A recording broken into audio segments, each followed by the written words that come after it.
Hello po, good morning mga mamamayang Pilipino saan mang panig sa ating mundo, Luzon, Visayas at Mindanao at sa iba pang mga bansa. Nandito tayo this morning at magluluto po ang ating dakilang katulong ng pichi-pichi or puto. Ito po ang mga ingredients na ating gagamitin. Unang-una ay kamuting kahoy na kinayod. Pangalawa po ay ito pong niyog na kinayod din. Kinudkod or kinayod. Yan. Tapos po, lalagyan po ng brown sugar. Yan. Yan po. Ayan na po, mga mamamayang, lagyan nyo ng 2.5 cups. Tapos ay hahaluin ninyo ang niyog na may asukal na brown. Yan. Hahaluin po.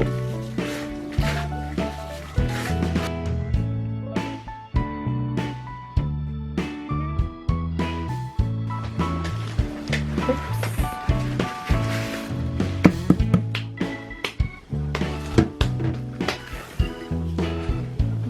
Hahaluin.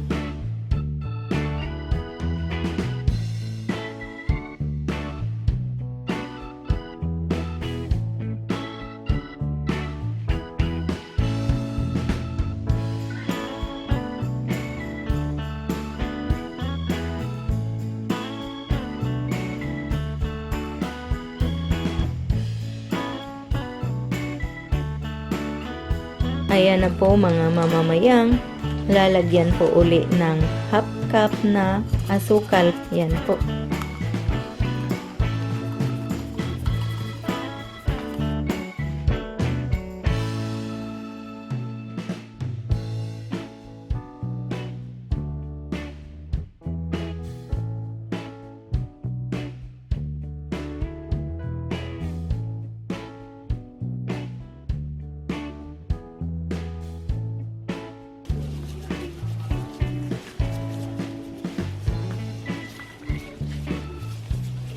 Yan. Ayan na po mga mamamayang, nilalagyan na po ng ating dakilang katulong ang kanyang lalagyan ng puto or pichi-pichi. Yan. Ganyan po. Kailangan po na tamang-tama ang paglagay ng mga ingredients para po hindi masubrahan ang asukal at hindi matabang, kasi hindi nyo po pwedeng titikman ito pag ganyang hilaw pa.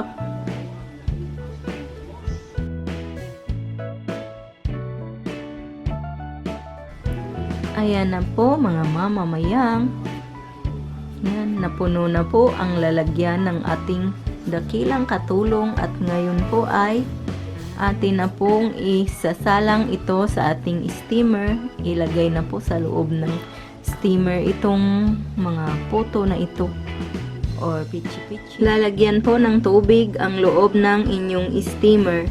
Kaya nagkaganyan po ang kulay dahil luma na po yan pero hindi po siya madumi. Yan.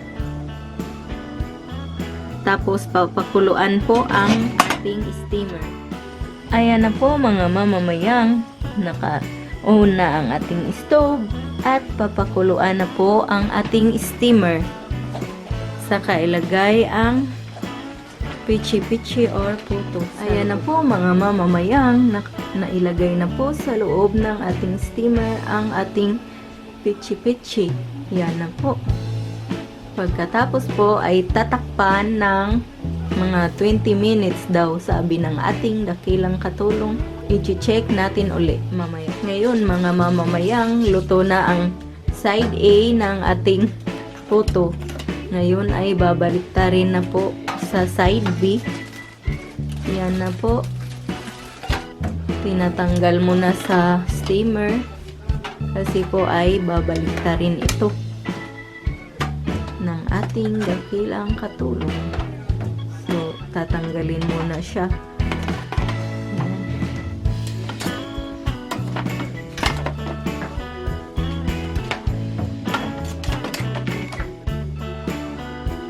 Ayan na po mga mamamayang, binaliktad na ni Dakilang Katulong ang ating pichi-pichi. Sa side B na po yan.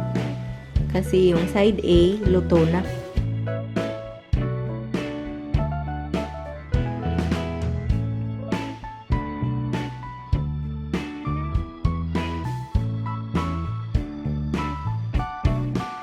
Sabi ng ating Dakilang Katulong, pag hindi mo raw baliktarin ay hilaw pa daw yung kabila nito.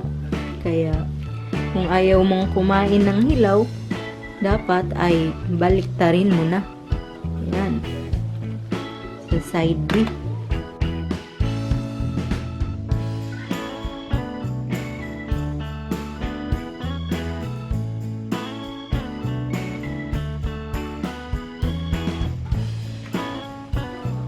Ayan na mga mamamayang, natapos na nating mabaliktad lahat. Ibabalik uli ito sa ating steamer. Ayan na po mga mamamayang, nailagay na po uli lahat sa loob ng ating steamer. Mamaya po ipapakita ko sa inyo uli pag naluto na ang ating pichi-pichi. Ayan na po, tatakpan na po uli. Tatakpan na po uli mga mamamayang for 20 minutes. So, i-check natin uli pagdating ng 20 minutes. Ayan na po mga mamamayang, luto na ang ating puto or pichi-pichi. At tinatanggal na ng ating Dakilang Katulong ang puto or pichi-pichi na kamuting kahoy or kasaba sa English. Mamaya po mga mamamayang, ipapakita ko po sa inyo pag naluto na lahat ng puto. Ayan na po mga mamamayang, natapos na po ang ating pagluluto ng recipe ng puto or pichi-pichi. Ayan na po, tignan nyo mabuti. Sana po ay nakuha ninyo ang recipe nito at sana ay magustuhan nyo. Salamat po sa inyong panunood. Ito po ang inyong Ate Mayang na nagsasabi, mabuhay!